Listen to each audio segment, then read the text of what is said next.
যে আমাদেরকে আসলে ব্রেকআউট করে দেওয়া হচ্ছে। আস্থা হারানো অবস্থায় এখানে বসা মিনিংলেস। ও আপনার you are determined to stage a walkout. এখানে ট্রাস্ট মেনটেইন করা হয়নি। এটা আমাদের দুঃখ যে আমরা এই দুঃখ নিয়ে এখন ওয়াকআউট। না, আপনারা যদি ওয়াকআউট করার জন্য আগে প্রথমে সিদ্ধান্ত নিয়ে থাকেন, মোস্ট ওয়েলকাম, নো প্রবলেম। না না, democracy is a rule by majority. এটা মাননীয় স্পিকার, এটা আরো দুঃখ পেলাম, এই কথাটা আরো দুঃখ পেলাম। আপনার কাছে আমরা প্রথম দিনই আশা করেছিলাম, আপনিও বলেছিলেন যে আপনি জাস্টিস মেনটেন করবেন। জব সফার আপনি অনেক করেছেন, কিন্তু আজকের দিনটা এই সময় এসে আমরা জাস্টিস পেলাম না মাননীয় স্পিকার। মাননীয় বিরোধী দলের নেতা চিফ হুইপের অ্যাসুরেন্স যে প্রত্যেকটা বিল আগামী সেশনে আসবে, আপনার মেইন কোয়েরি তো এটাই ছিল। বিশেষ প্রত্যেকটা বিল আসছে, বিশেষ কমিটিতে অ্যাসুরেন্স, উপদেষ্টা কমিটিতে অ্যাসুরেন্স, সবই তো উলটপালট হয়ে যাচ্ছে একটা অংশ। তাইলে ট্রাস্টের জায়গাটা ওনারা তো রাখলেন না মাননীয় স্পিকার।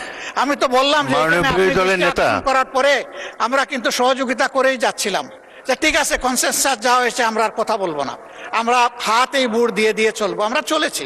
কিন্তু এখন এসে দেখতে পাচ্ছি যে আমাদেরকে আসলে ব্ল্যাকআউট করে দেওয়া হচ্ছে।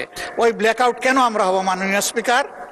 মাননীয় বিরোধী দলের নেতা, আপনার প্রধান প্রশ্ন ছিল যে এই বিলগুলা যেগুলা উঠেনি এই অধিবেশনে, সেগুলার ফেট কি হবে, সেটা বিরোধী দল ট্রেজারি বেঞ্চ থেকে বলা হয়েছে প্রত্যেকটা বিল আনা হবে আগামী অধিবেশনে। মাননীয় স্পিকার, আমি স্মরণ করিয়ে দিচ্ছি, আপনি সেদিন বলেছিলেন রাত 12টা হলেও সেশন কন্টিনিউ করবে এবং সবগুলো আলোচনা হবে। এটা যদি হয় বসবো, শুনবো, 12টা পর্যন্ত আমরা অংশগ্রহণ করব, কোনো অসুবিধা নাই। কিন্তু এখানে বলা হয়েছে 16টা বিল এখন উত্থাপন করা হবে না, এটা তো বিশেষ বিলেরই তো সিদ্ধান্ত। ওই আস্থার জায়গা ওনারা নষ্ট করে ফেলেছেন। এই জাদুঘরে একটা ক্লজে ওনারা যখন আনবেন তখন ভবিষ্যতে বেঁচে থাকলে আমরা অংশগ্রহণ করব।